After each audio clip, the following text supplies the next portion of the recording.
Hey guys, it's me again. Happy Monday.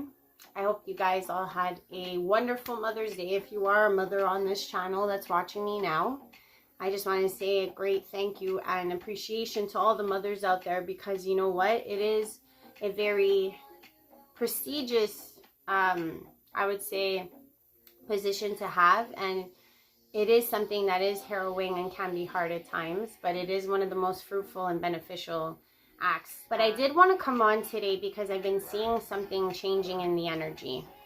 I've been seeing something that's been happening. Like I said, I watch a lot of videos, I watch a lot of people, and I've been seeing this changeover, especially as the new cycle has been put upon us. That in this time, I feel like God is going to be shifting, causing some type of downfalls and pitfalls, only to put you in a different position so that you can gain the clarity and strength to maybe be put back into your older position with some different clarity, or to start you on a new path altogether to maybe foster your real true destiny and your real true position on this planet.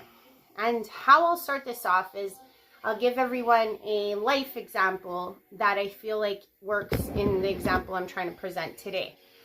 So, when I was in high school, I was a very big athlete. I used to play all kinds of sports. But I do recall one scenario that sticks out in this time that I feel like I experienced that is helpful. So please hear me out. I was in high school and I was on the soccer team. I was a goalie. I was a very good goalie. Now the thing is that our team was not floundering, but our team could do better. All of us in every single position could have worked harder, done better perhaps. And because we had the potential of winning, we had been champions the year before. So it's like to say that most of the same players are on the same team and we couldn't win again was kind of an oxymoron. So that year, my coach said, Ashley, I don't want you to be goalie this next couple of games, or maybe for the duration of the season. And I sat there and I was livid. I was upset. I was like, what do you mean? Are you saying I'm not a good goalie? Where are you putting me? I don't want to go in another position. This is my position. This is what I do. I'm great at it. Why are you doing this to me? And the coach said, okay, Ashley, well, I'm going to put you up in front as a forward. And I'm like, forward? I'm like, I'm all defense. I'm Mrs. Defense. What are you doing? You're putting me in a forward position. I'm like, and if any of you play soccer, you know that the forward position is a lot harder in the sense that you got to do a lot, or even if you're in a center or forward, you got to do a lot more running and you have to be a lot more lighter on your feet. So for the rest of the duration, I was on, until the last 3 games of the season, I was a forward. And trust me, the forward that switched with me to be goalie, we were both pissed. We were both upset. We were just like, why is this happening? So, obviously, the forward that was in the goalie position was struggling, and I, being in the forward position, was struggling. However, as time grew, as time went on, I was starting to get a little better, and so was the person as the forward getting better as a goalie. So, as time went on and we strived and we tried to figure out our positions and we were struggling and we were losing games, the coach decides one day and he says, okay, you two can switch back. Okay? Now the thing is that what was brilliant about this move that the coach did is that he did it right before we lost out on enough games not to be entered into the city championships, the provincial championships. He was smart. He foresaw things that we were challenged with, the two of us. Let me tell you, when I got back into that goalie position, because like I said, I always thought defense-wise. So that caused me to do certain maneuvers as a goalie because I thought defensively. And same for the forward that was a goalie, had never thought defensively, was now in a different situation for all those games, just like me. When we went back into our old positions, I can tell you this. I learned both offense and defensive tactics that made me an even better goalie.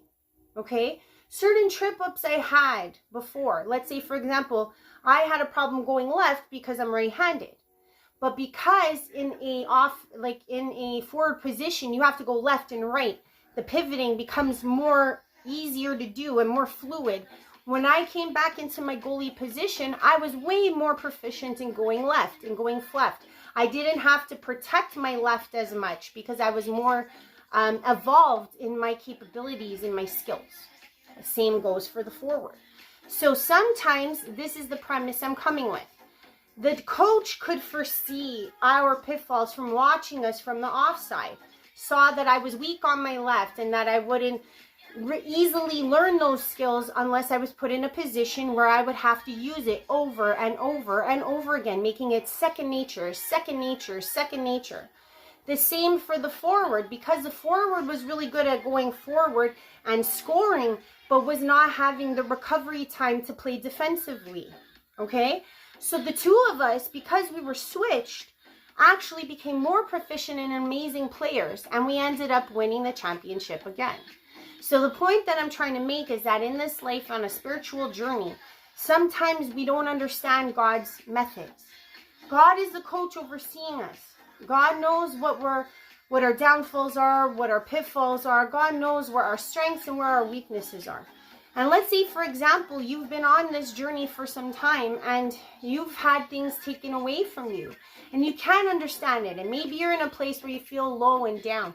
And you're like, God, why would you do this to me? Why would you take away everything from me or put me in a totally different position? This is the reasoning, because sometimes God knows what you need to grow in. Sometimes God knows what it is that you're not facing. So this is all of the premise that I wanted to talk about. The thing is that sometimes in the ideas of destiny, we don't truly know what players we are. We don't truly know how far our soul can evolve in this life, in this world. So the thing is that our guidance that comes from the other side, our guidance that comes from our higher, the angels, etc., is always trying to cultivate a overall grander soul acceptance. So the reason why I'm bringing this up is because I've been noticing online a lot of different people in certain, let's say, boxed out positions have now been branching out, okay? I've noticed this a lot with some of the tarot readers I'm seeing. I've noticed this a lot with some of the esoteric, let's say, more Wiccan version of participants on channels. I've been noticing this a lot more with those that are preachers or have started in a preaching capacity.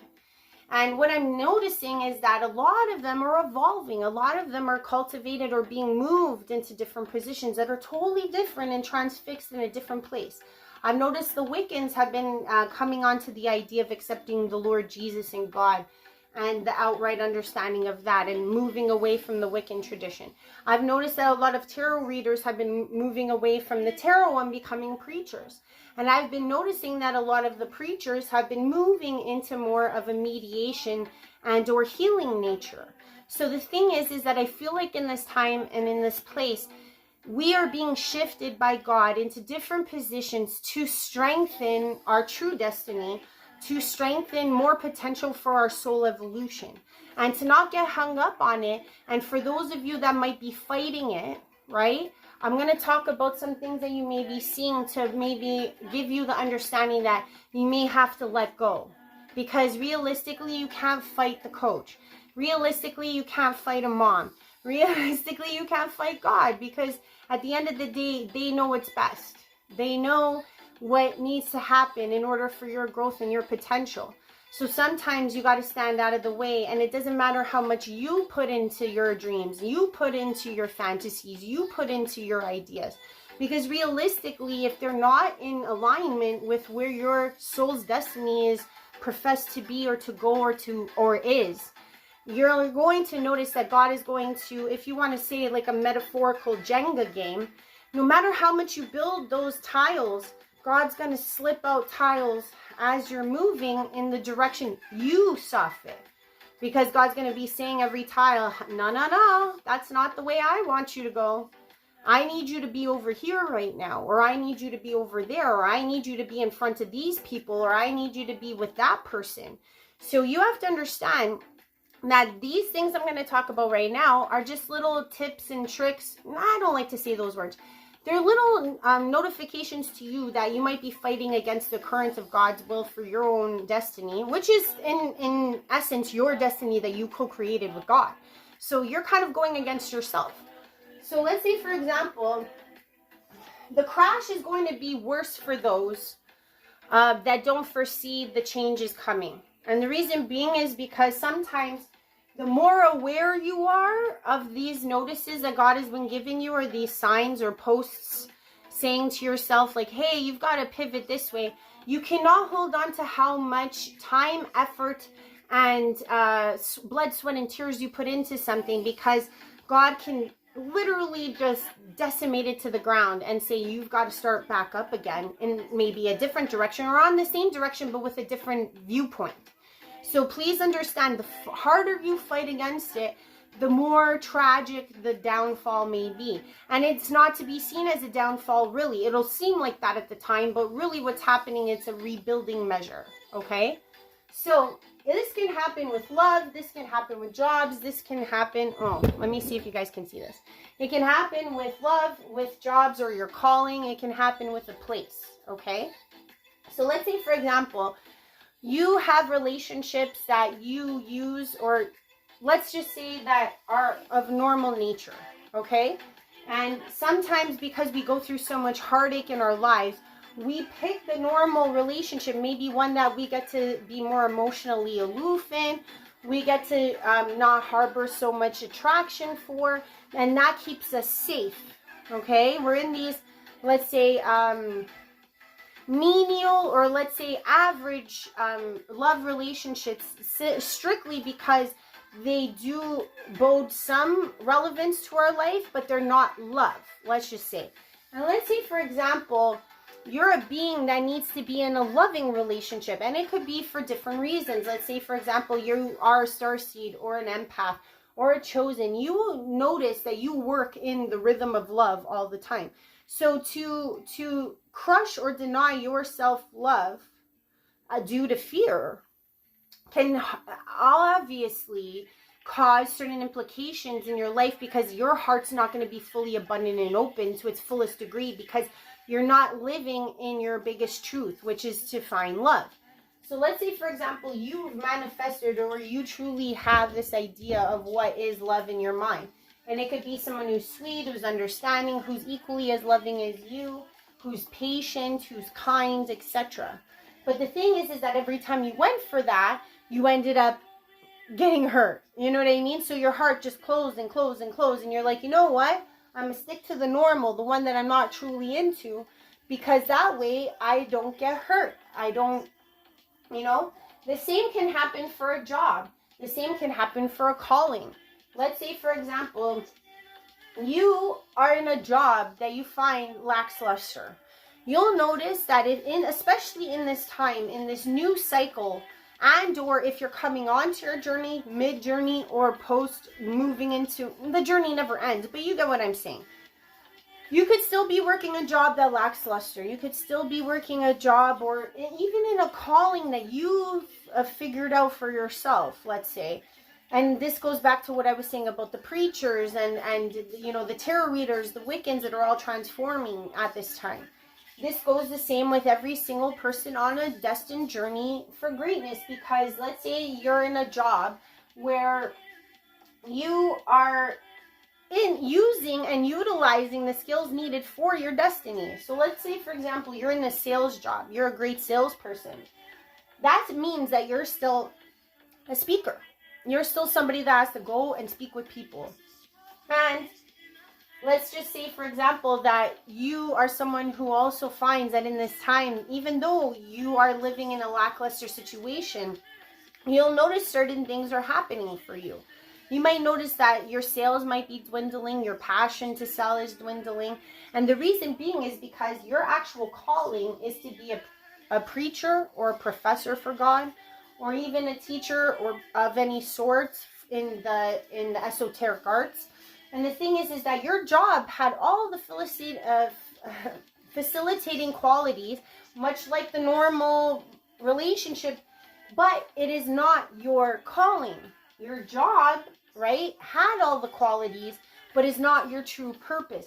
So the thing is that you might find that that God is now removing jobs, or God is making it very difficult for you to attain the same job that you were in, or God is basically eliminating the possibility to get to work, so you can't work the same job. There's many different ways that, especially in the cycle of job, let's say if God was trying to get you to go and be and do something, this time especially, I would say, because the new cycle is upon us, you'll be noticing these things, that it's getting harder and harder to live in the same job that you are currently in or wanting to stay in.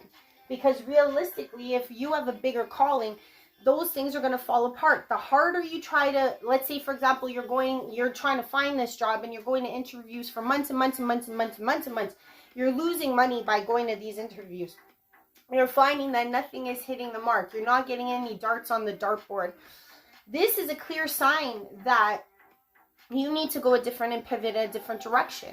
Simply because, and you might be holding on to the fact that, like, oh, this has worked for me before. Oh, I'm a good salesperson. And what happens, the more you fight it, you'll notice your self-esteem goes lower and lower and lower the longer you hold on to the job you're not supposed to be doing. Because you're like, oh, I always was a good salesperson. Why are these people giving me a job?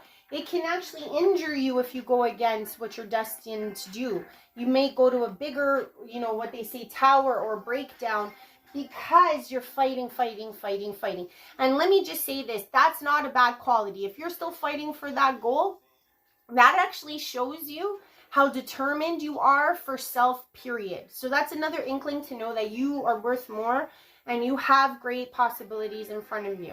You just may need to see a different position so that you can move into the calling you're supposed to do. I just use preacher and professor of God or teacher for God just because I'm in this profession, so I use that. And the same goes for a place. Okay? A lot of people think like, oh, it doesn't happen with places, and it does. Like, for example, I questioned for a very long time if I was supposed to stay in Toronto, because it is a very dense city, and it is, bombarded with people. And I know that as a empathic worker, it is hard sometimes to be in big groups.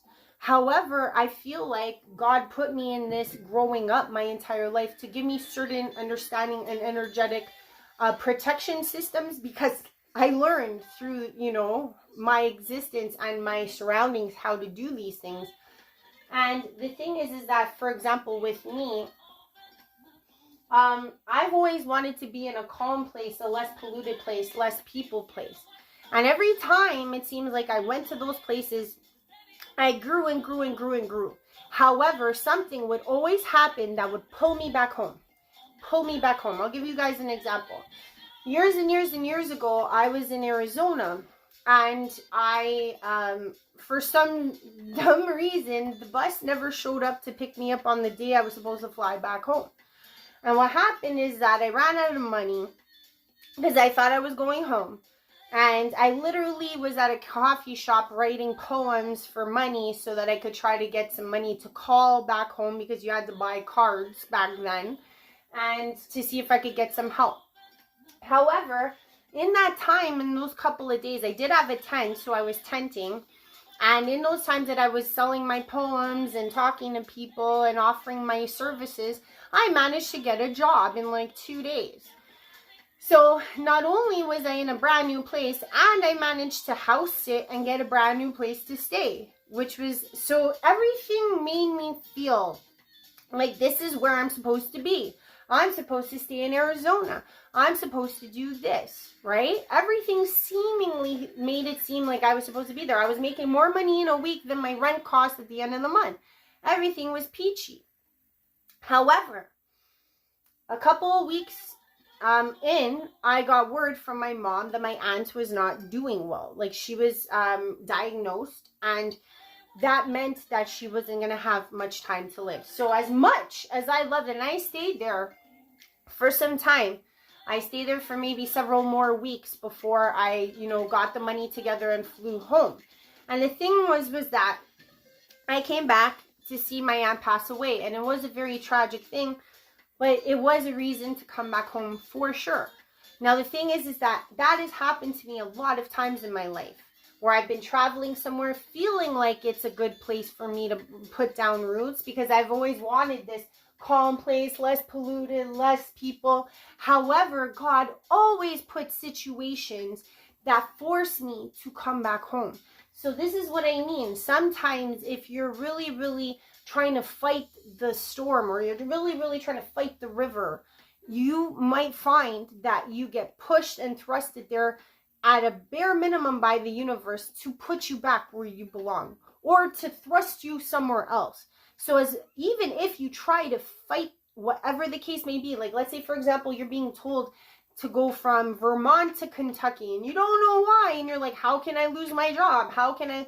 Trust me, if this is where God has stationed for you, you're going to end up there regardless. So it just depends on how the transition goes for you. If you ease into it because you've listened to your intuition first and foremost, versus pushing against it over and over again. Because the more you push against it, the harder you're going to fall. So I'm just saying that. So the thing is that you'll notice if you're not supposed to be in a place, things can start happening, like you go through a breakup and you can't afford the rent at the place you're at. That's one example. Or the place that you're living in, the rents are going higher to a point that you can't afford it. Or you might lose your job and you can't hold on to certain things. Or let's say, for example, you notice, like I said, that things might be going well and then a death happens and you have to go back. So the thing is like, the more we fight against our destiny, the more we fight against the roles and the things that God has laid out for us, the more treacherous the Jenga building will be when it crashes down. So in this season, I just want to implore this to you guys. Don't ever fight against what your destiny is. For example, for all of those people that are shifting out, finding God, finding Yeshua as their path and way. If, let's say, for example, you've learned certain lessons when you've broadened out into that preacher role, right? Versus doing the tarot, or versus being a Wiccan anymore, or even being an astrologer, etc. You never know that you may be placed back into that position, but with a more grand understanding that makes you a better astrologist, makes you a better psychic, makes you a better tarot reader. Because the thing is that sometimes we are supposed to be those stations. However, we're missing a certain piece or a certain part of the puzzle. So please know that even though you might be foreseeing or seeing or noticing certain things falling away from you at this time because a new cycle is upon you, and you might be in a different place that you just can't navigate, know that this is all part of the bigger plan. I just hope you guys have a good one. If you do like what I'm saying, please like, please share, please subscribe. I'm always up for energetic exchange, and I love you all. I'm probably going to be doing another live. My first live was great, and then I deleted it by accident. Well, that's my fault, right? So I'm going to start doing some more, and I guess I'll catch you on the flip side. Love you all.